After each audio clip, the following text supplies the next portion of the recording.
নবীজিকে আল্লাহ গোলাম হিসেবে রেখেছেন, আর নবীজির কাছে ওটাই বড় পছন্দ ছিল।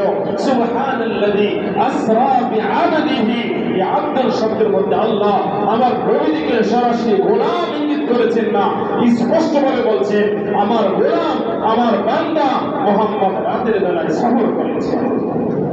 তোমার রাজনীতি কোন পরিচয় আসে যায় না আল্লাহর কাছে, সামাজিক কোন পদমর্যাদা আসে যায় না আল্লাহর কাছে।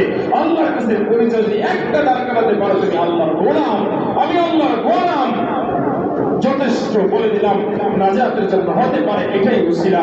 ভাই আমার, আমি যে আয়াত তেলাওয়াত করেছি আমি সেদিকে যেতেও পারি নাই, শুধু প্রথম আয়াতের অংশটা শুধু বলছি যে আল্লাহর আলোচনা যেখানে আসবে আমার দিল যেন কেঁপে ওঠে, আমার দিল যেন কেঁপে ওঠে।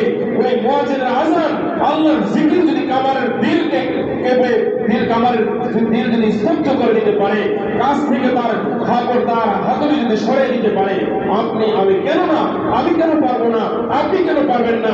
আপনার এই 10 মিনিটের জন্য হাজার হাজার টাকার বিক্রি হবে না ভাইয়ের আমার, 10 মিনিটের জন্য হাজার হাজার টাকার ক্ষতি হবে না। সুস্থ একজন মানুষ মনে রাখতে হবে যে আল্লাহ আমাকে এখানে বসাইছেন, আল্লাহ সুস্থ রাখছেন।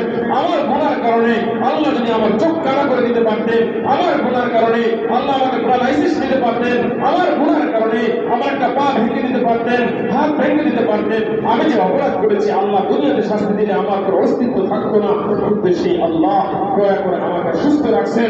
আমি মুয়াজ্জিন আযান শোনার পরে কি করে আমি দোকানগুলো খোলা রাখি, মুয়াজ্জিন আযান শোনার পরে কি করে আমি নিজেকে বাহিরে রাখি। এজন্য আফসোস হওয়া দরকার, অনুতাপ থাকা দরকার। যদি এটুকু করতে পারি, ওই হিরসুল আমাল যদি ওনাকে বাঁচিয়ে দিতে পারেন আমাকে, আপনি আমিও তওবা করলে আশা করা যায় আল্লাহ আপনাকেও বাঁচাতে পারেন, আমাকেও বাঁচাতে পারেন। আমার কথাগুলো আজকে এখানে শেষ করতে চাই, অনেক কথা বাকি থাকলো, কথাগুলো আলোচনা হবে ইনশাআল্লাহ। আপনাদের সম্পর্কে একটা সুসংবাদ দিতে চাই। আমাদের কাফরুল থানা ইমাম এবং উলামা এদের সমন্বয়ে একটা পরিষদ গড়ে উঠছে 2017 থেকেই। আমরা বিভিন্ন সময় সামাজিক ধর্মীয় বিভিন্ন কাজের সাথে আপনাদেরকে ইনভলভ করেছিলাম। এর সঙ্গে মনে আছে যখন দেশের বিভিন্ন এলাকা বন্যায় ডুবে গিয়েছে, সিলেট, ফেনী, বিভিন্ন অঞ্চলে আমরা আপনাদের ত্রাণ, আপনাদের দেওয়া আর্থিক সহযোগিতা পৌঁছে দিয়েছিলাম। করোনার সময় বহু মানুষের রুটি রুজি বন্ধ হয়ে গিয়েছিল, তাদের দ্বারে দ্বারে দুয়ারে দুয়ারে আমরা যতটুকু পেরেছি দাঁড়িয়েছিলাম আপনাদের আর্থিক সহযোগিতা